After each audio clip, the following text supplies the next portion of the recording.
They say children only need food, shelter, and education to grow. But what happens when the house is full and the heart is empty? Emotional poverty is not about broken walls or unpaid bills. It is about silence at the dinner table. It is about feelings that were inconvenient. It is about tears that were told to stop, questions that were ignored, and affection that arrived like rare rain in a dry season. You may have grown up with everything visible, and yet something invisible was always missing. A warmth, a softness, a safe place to land. Why do some adults feel guilty for needing comfort? Why does love feel unfamiliar, even threatening? Why does success feel hollow, like drawing water from an empty well?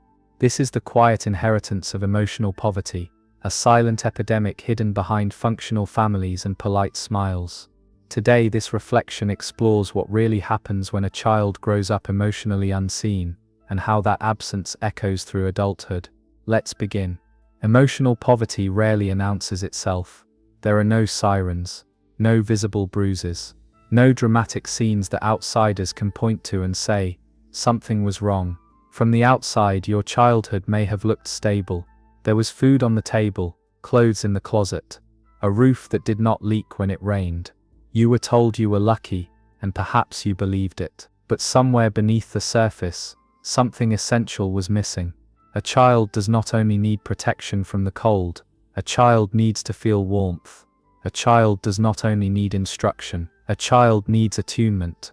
Someone who notices the tremble in their voice, the shift in their eyes, the quiet storm behind their silence. When emotions are dismissed, minimized or ignored, the child learns something subtle but profound. Feelings are inconvenient, needs are excessive, sensitivity is weakness, and so the hunger begins, not the hunger of the body, but the hunger of the heart. It is the hunger to be understood without having to explain yourself 10 times. The hunger for someone to say, I see you, without sarcasm or distraction. The hunger for comfort that does not come with a lecture. Did anyone notice when you were overwhelmed? Did anyone ask why you were quiet? Or were you praised for being mature and independent?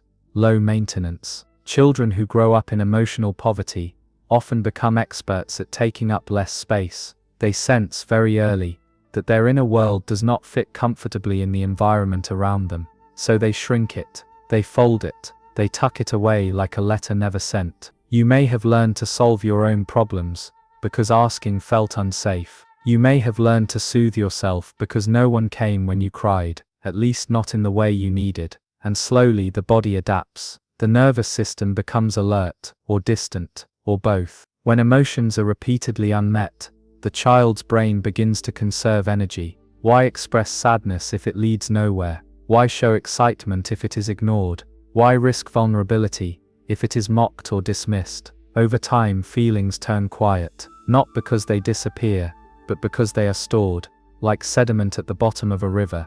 Unprocessed emotions settle deep within you, invisible, heavy, waiting.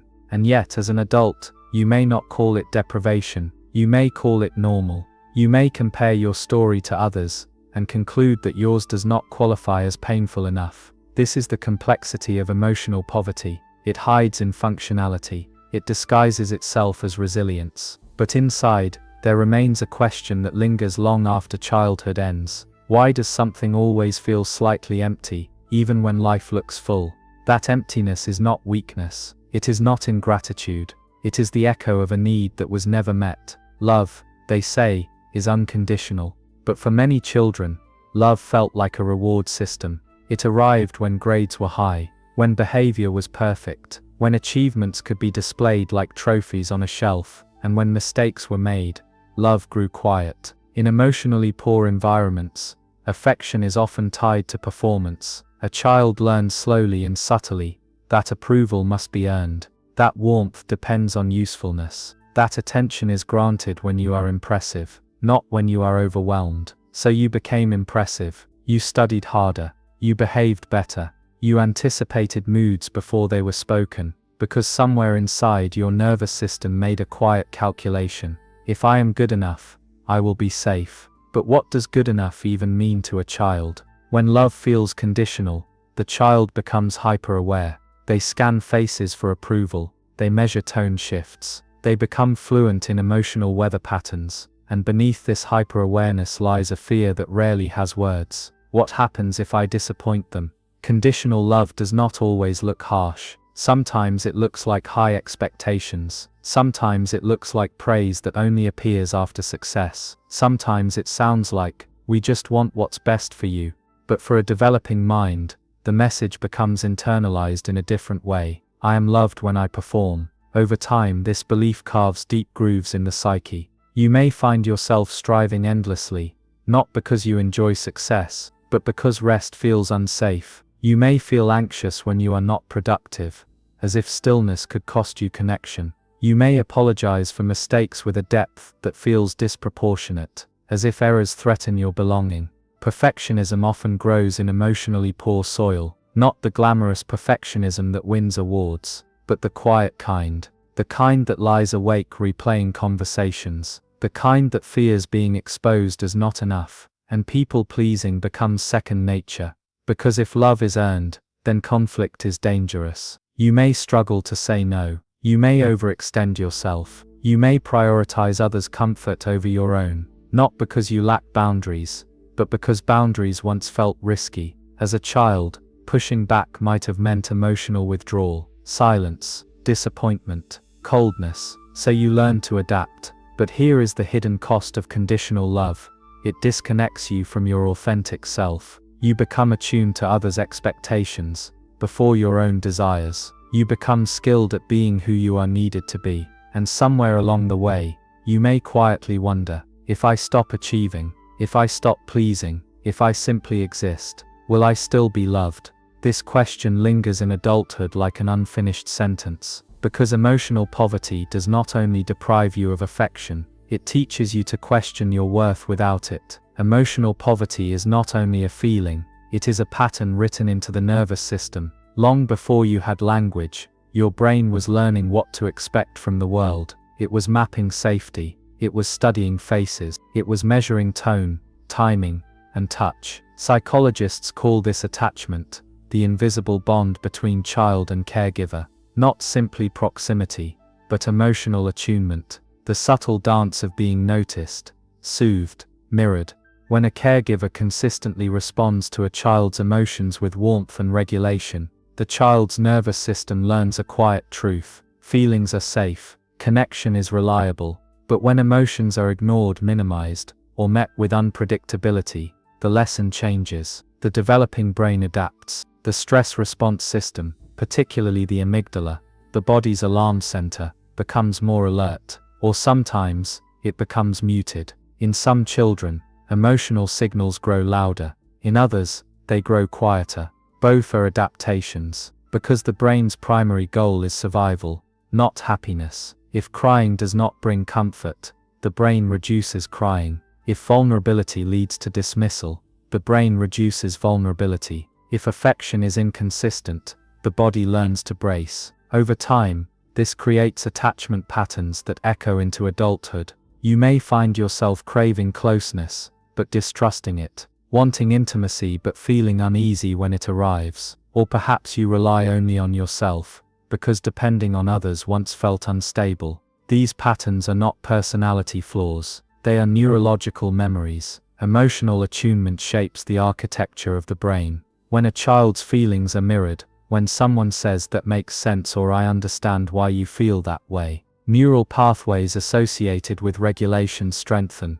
The prefrontal cortex, responsible for emotional balance, develops in coordination with safe connection. But when feelings are repeatedly invalidated, the child must regulate alone. This often leads to hyper-independence or emotional shutdown. The nervous system oscillates between overactivation and numbness. Anxiety and emptiness become familiar states. Have you ever felt overwhelmed by small conflicts, or strangely unaffected by big ones? Have you ever felt guilty for needing reassurance? These reactions are not random. They are the echoes of early environments. Even the body remembers. Muscles tighten at the hint of criticism. The stomach drops at the possibility of disapproval. The heart races in moments of intimacy. Because emotional poverty teaches the body to anticipate scarcity. It is not dramatic. It is not loud. It is subtle. Like living in a house where the temperature is always slightly too cold. You adjust, you layer, you cope. But deep down, you never quite relax. And perhaps the most painful realization is this: you adapted beautifully. But adaptation is not the same as nourishment. Strength is often admired, independence is praised, self-sufficiency is called maturity, needing no one is framed as power. But sometimes, independence is not freedom. Sometimes, it is armor. Children who grow up in emotional poverty learn very early that relying on others is unpredictable. When comfort is inconsistent, when vulnerability feels unanswered, the safest option becomes clear: depend on yourself. So you did. You solved your own problems. You swallowed your tears. You told yourself, it's fine, even when it wasn't. Hyper-independence does not appear overnight. It forms slowly, like layers of sediment hardening into stone. Each unmet need becomes another layer. Each dismissed feeling becomes another reinforcement. And eventually, you become the strong one, the reliable one, the calm one, the one who does not ask for much. But beneath that strength often lives exhaustion. Because armor is heavy. When you learned that emotional needs were inconvenient, you stopped expressing them. When you sensed that others were overwhelmed by your feelings, you minimized them. When asking led to disappointment, you stopped asking. You may feel uncomfortable receiving help.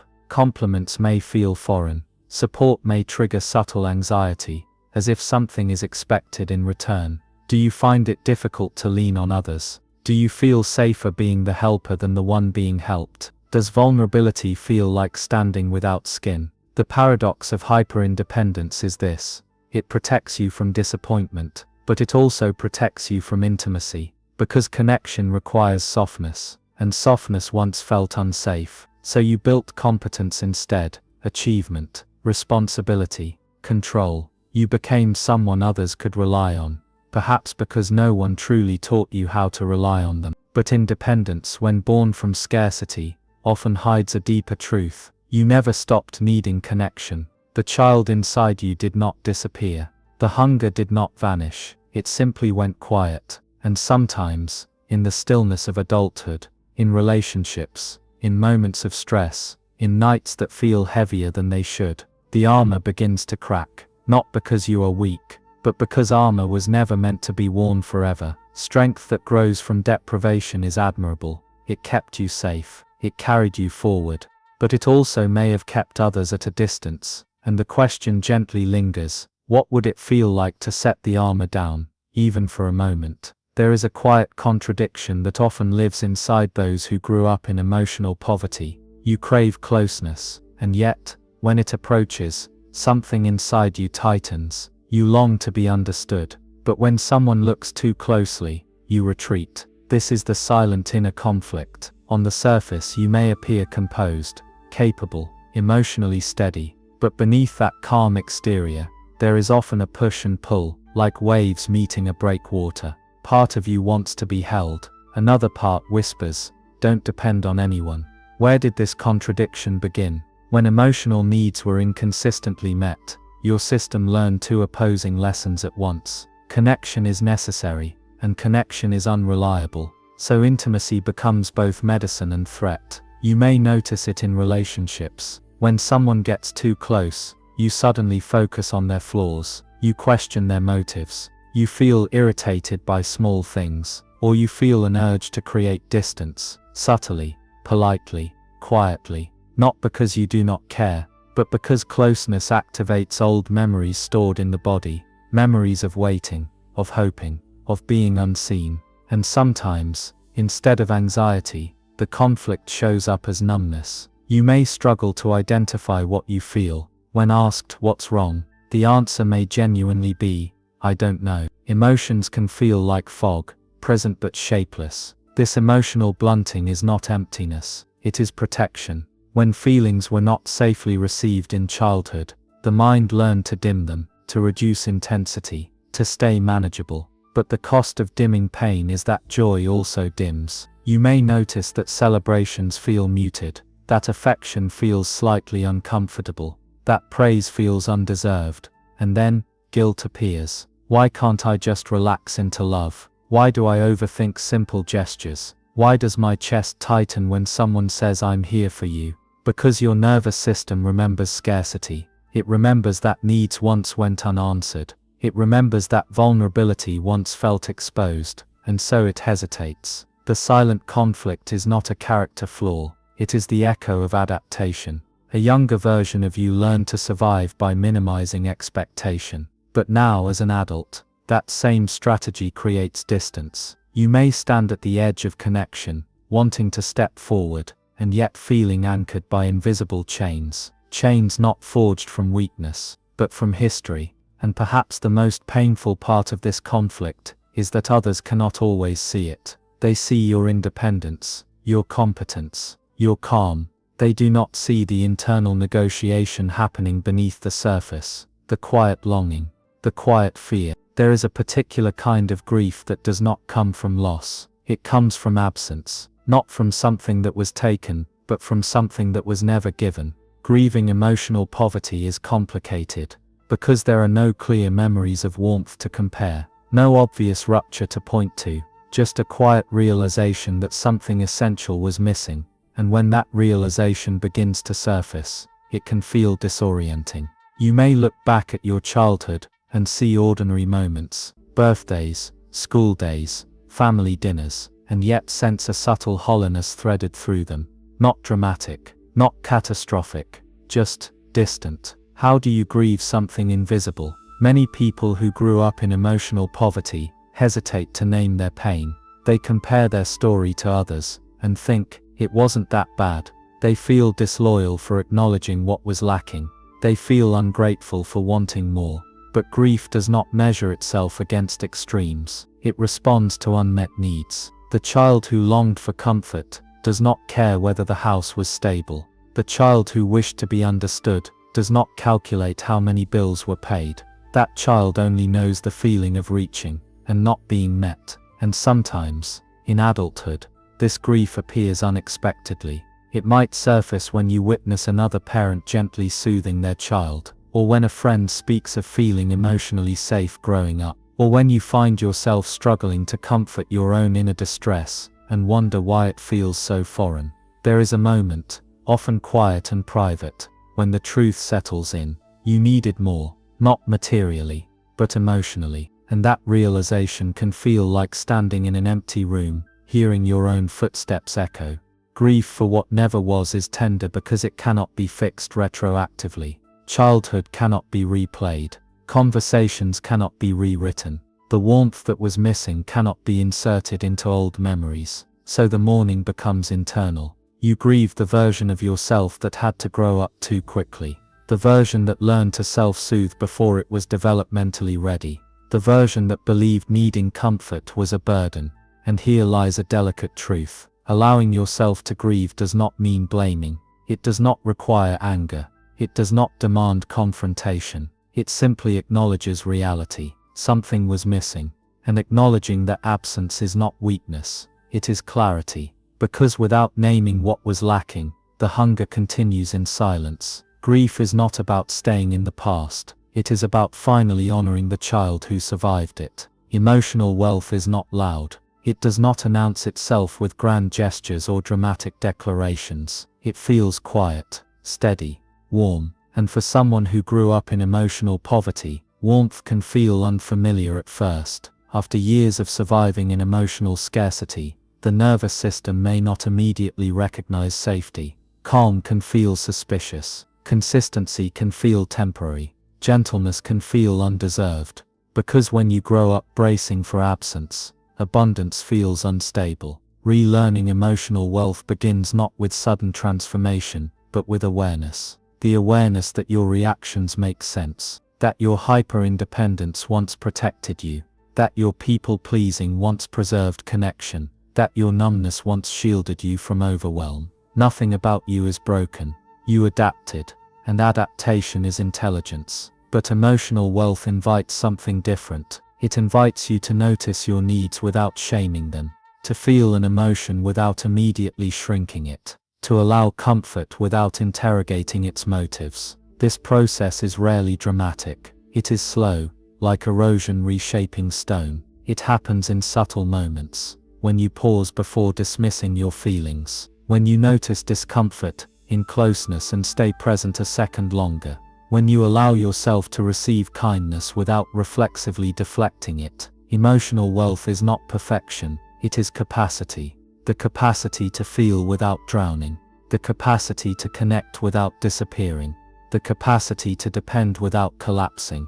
For someone raised in emotional scarcity, these capacities can feel almost radical, because emotional poverty often taught you that feelings were excessive, that needs were burdensome, that softness was weakness. But the truth is quieter than that myth. Softness is not fragility, it is openness. Need is not weakness, it is humanity. Connection is not risk alone, it is nourishment. And perhaps the most profound shift is this: realizing that emotional wealth is not something granted by others alone, it is something slowly cultivated within. The child who once felt unseen does not disappear, but that child can be met differently now, not with dismissal, not with impatience, but with presence. Emotional wealth does not erase the past, it changes your relationship to it. It transforms survival into understanding, armor into awareness, silence into recognition, and in that recognition, something subtle begins to glow, not loudly, not dramatically, but steadily, a warmth that was once missing. If parts of this reflection felt familiar, if something quiet inside you was touched, if you recognized yourself in the silence, the strength, the invisible hunger, then you are not alone. Growing up in emotional poverty does not mean you are flawed. It does not mean you are ungrateful. It simply means there were needs that went unseen, and acknowledging that truth is an act of courage, even if it feels small. There are many who carry this same quiet history, functioning, capable, strong, and yet still learning how to soften, still learning how to feel safe in warmth. If you would like to stay connected, this space exists as a place where we explore the hidden corners of the human heart, gently, honestly, without judgment. And if you feel comfortable, you are welcome to share your reflections in the comments, only if you wish. Sometimes your words might help someone else realize they are not the only one who felt unseen.